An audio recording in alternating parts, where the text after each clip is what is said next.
ಮೊದಲನೆಯ ಪ್ರಶ್ನೆ, ತಣ್ಣೀರಿನಿಂದ ಸ್ನಾನ ಮಾಡುವುದರಿಂದ ನಮ್ಮ ದೇಹಕ್ಕೆ ಏನು ಉಪಯೋಗ? ಎ. ತಲೆನೋವು ಕಡಿಮೆ, ಬಿ. ಬುದ್ಧಿ ಚುರುಕು, ಸಿ. ಹೃದಯ ಸಮಸ್ಯೆ, ಡಿ. ಒಳ್ಳೆಯ ಆರೋಗ್ಯ.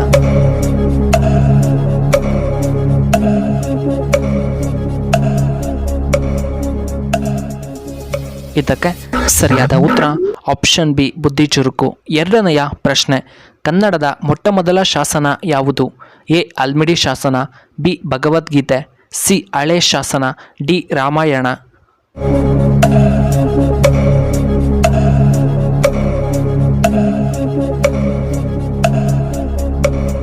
ಇದಕ್ಕೆ ಸರಿಯಾದ ಉತ್ತರ ಆಪ್ಷನ್ ಎ, ಆಲ್ಮಿಡಿ ಶಾಸನ.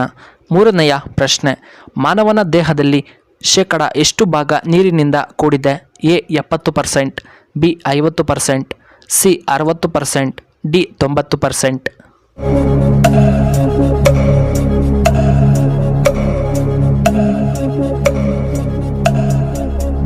ಇದಕ್ಕೆ ಸರಿಯಾದ ಉತ್ತರ ಆಪ್ಷನ್ ಸಿ, 60%. ನಾಲ್ಕನೆಯ ಪ್ರಶ್ನೆ, ಭಾರತದ ಕ್ಷಿಪಣಿ ಮನುಷ್ಯ ಎಂದು ಯಾರನ್ನ ಕರೆಯುತ್ತಾರೆ? A. Ambedkar, B. Abdul Kalam, C. Jawaharlal Nehru, D. Mahatma Gandhiji.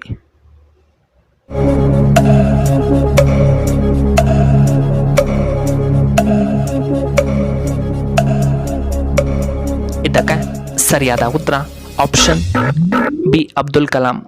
ಐದನೆಯ ಪ್ರಶ್ನೆ, ಕಡಿಮೆ ಮಳೆ ಬೀಳುವಂತಹ ರಾಜ್ಯ ಯಾವುದು? A. Bihar, B. Assam, C. Rajasthan, D. ನಮ್ಮ ಕರ್ನಾಟಕ.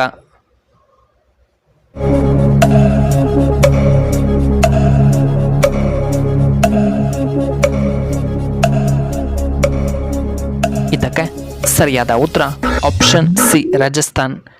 ಆರನೆಯ ಪ್ರಶ್ನೆ, ದೇಹದಲ್ಲಿ ಕ್ಯಾಲ್ಸಿಯಂ ಕೊರತೆಯಾದರೆ ಏನಾಗುತ್ತದೆ? ಎ. ಕೂದಲು ಉದುರುವಿಕೆ, ಬಿ. ಮೂಳೆಗಳ ದುರ್ಬಲ, ಸಿ. ಹಲ್ಲು ನೋವು, ಡಿ. ಕಣ್ಣಿನ ಪೊರೆ.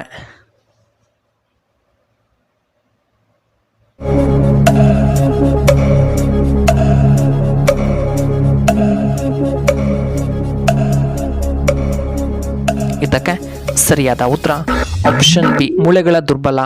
ಏಳನೆಯ ಪ್ರಶ್ನೆ, ತೆಲಂಗಾಣದ ಪ್ರಸ್ತುತ ರಾಜಧಾನಿ ಯಾವುದು?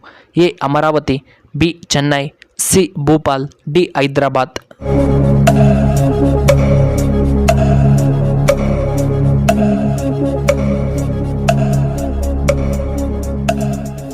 ಸರಿಯಾದ ಉತ್ತರ ಆಪ್ಷನ್ ಡಿ, ಹೈದರಾಬಾದ್. ಎಂಟನೆಯ ಪ್ರಶ್ನೆ, ಗೋವಾದ ರಾಜ್ಯ ಭಾಷೆ ಯಾವುದು? A. Telugu, B. Konkani, C. Hindi, D. Marathi.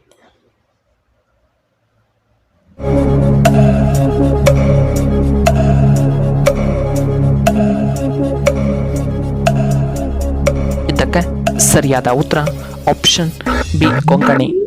ಒಂಬತ್ತನೆಯ ಪ್ರಶ್ನೆ, ಭಾರತದ ಅತ್ಯಂತ ಪವಿತ್ರ ನಗರ ಎಂದು ಯಾವುದನ್ನು ಕರೆಯುತ್ತಾರೆ? ಎ. ದ್ವಾರಕ ನಗರ, B. Ladakh, C. Ayodhya, D. Varanasi ನಗರ.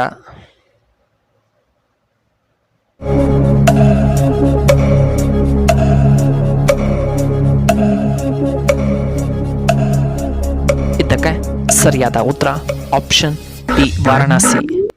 ಹತ್ತನೆಯ ಪ್ರಶ್ನೆ, ಯಾವ ದೇಶದ ಜನರು ಹೆಚ್ಚಾಗಿ ಐಫೋನ್ ಅನ್ನು ಬಳಕೆ ಮಾಡುತ್ತಾರೆ? A. India, B. Japan, C. China, D. America.